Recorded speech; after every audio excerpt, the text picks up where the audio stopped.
speech to the Caledonian Club. Kevin Matheson. No. Is Matthews. Kevin Matheson, did he not come? You're on the subject. It's not Matheson. No, you did it to me, so that's it. That's right. Sorry, Kevin Matthews will now propose the toast to the lasses. Kevin.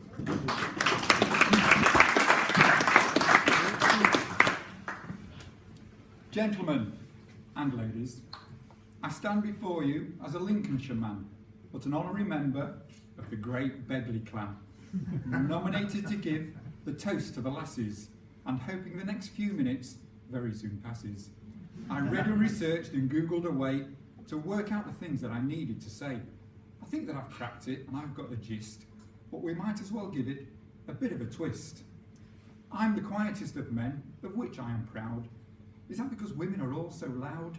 And as we all know, women like to butt in. Well, if that is the truth, then I may as well join in. Poetry and toasts should have beauty and truth. I hope that you're not going to be too uncouth. Of course not. Our women, now let me lament. But a colder response is the one I must present. So what do we love in these women of ours? The baking, the cleaning, demanding of flowers? We do the chores as you lads take so long, and flowers only come when you've done something wrong. They can't open bottles, those stubborn jam jars. Put things in the loft or wash the cars. We pretend that we can't, so you've got something to do. Then we finish it up while you're sat on the loo.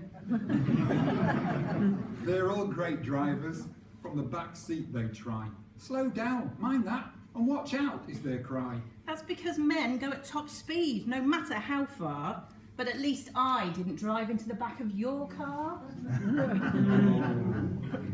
Getting ready for us blokes is a shave and a shower. But for our gorgeous wee lasses, it takes over an hour. We must carefully select what we need to wear. How long do you think he spends doing his hair? And when was shopping an Olympic sport? We get in, we get out, with everything bought. But then we have to go back because you've forgotten the bread, and we get the rolling of the eyes and the shaking of the head. Then there's the telly, Albert Square in the street. Operations and babies and scabs on your feet. At least it's not Hitler or one of the wars. And there's nothing wrong with watching kittens with tiny little paws. Cooking, now there's a thing we know you can do. Roast Sunday lunch, lasagna or stew. We would starve without you, and that's no lie. Unless it's McDonald's burger and fries.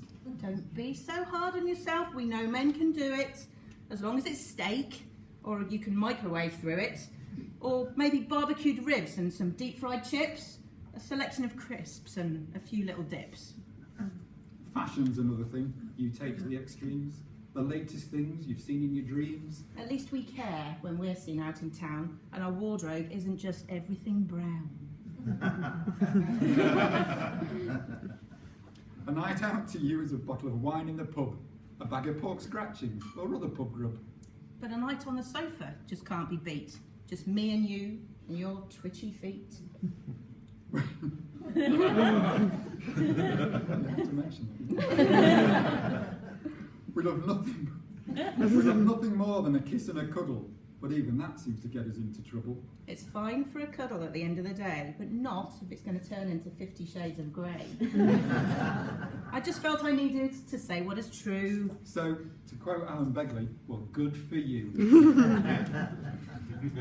Does it really matter if I leave my socks on the floor or hang my coat on the back of the door? I guess if it's just those things, then that's all right. But all of your clothes on the floor is a sight. Now, talking of tidiness, the dishwasher, dear. Just follow the rules and everything's clear. I made an attempt once with my bowls, plates and cups. All were in wrong and the downs were ups. But surely you know the cups go on the top. The knives falling through are going to make it all stop. I suppose you're right, explaining it clearly. Is it wrong then to use the liquid that's fairy? So what about ironing, if you want me to rant? I do all of your clothes, including your pants. Oh.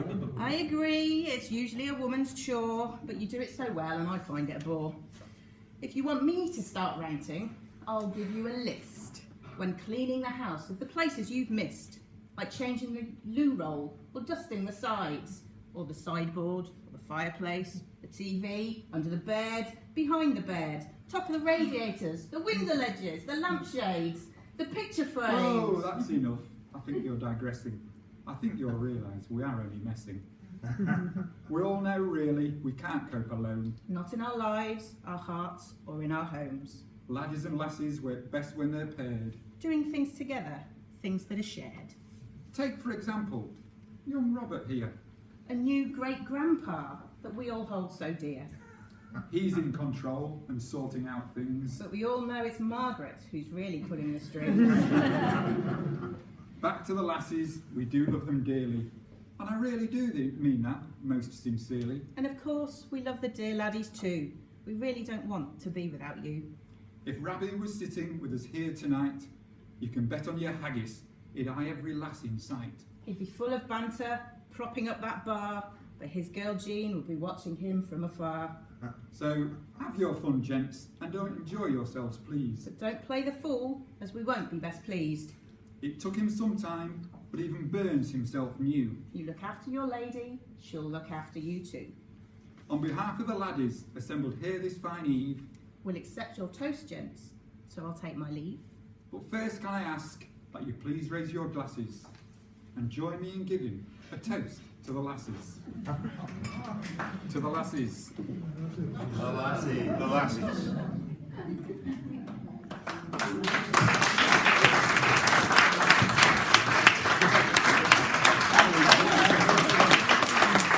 Can I just say, the lady who was joining in there, of course, was Christina Bunbury, who is Mr. Matheson's Mr. Matthew's fiance. I was only joking that time. Christina. So I'm not going to give you a big extra speech, but I will finish off. It's hard to believe the speech is almost done. We hope you enjoyed it and thought it was fun. We've enjoyed the honour to let us play, but there's one final verse that I'd like to say. There's one good thing that gives me cheer. It's somebody else's turn next year.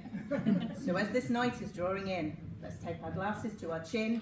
The toast is to the laddies, dear. Good health and happiness until next year. To the laddies.